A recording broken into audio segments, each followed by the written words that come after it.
Bonsoir. Ce soir, c'est Mamé qui raconte l'histoire des robots contre leur créateur. Un jour de l'an 6439, les robots du monde entier défièrent les hommes. Vous êtes nos inventeurs, mais nous sommes devenus meilleurs que vous dans tous les domaines. Organisons un concours et que les vainqueurs dominent la Terre.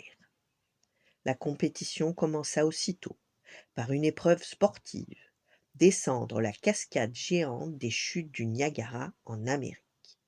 Arnold Muscly, le plus fort des hommes, dut s'accrocher à une corde pour descendre les falaises qui bordaient la cascade et perdit un temps précieux.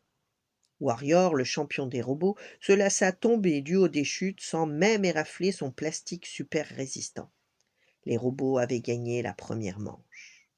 Les adversaires se décidèrent ensuite pour un concours de peinture.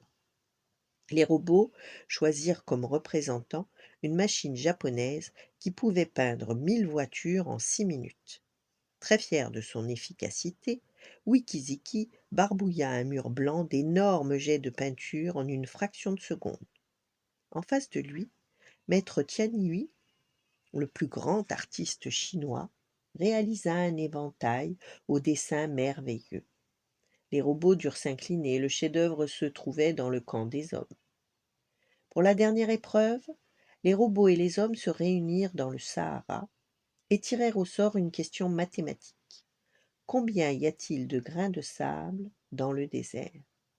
Le robot calculator se mit aussitôt au travail. Il pesa une poignée de sable, la compara à l'étendue du désert, fit des opérations très compliquées et livra son résultat.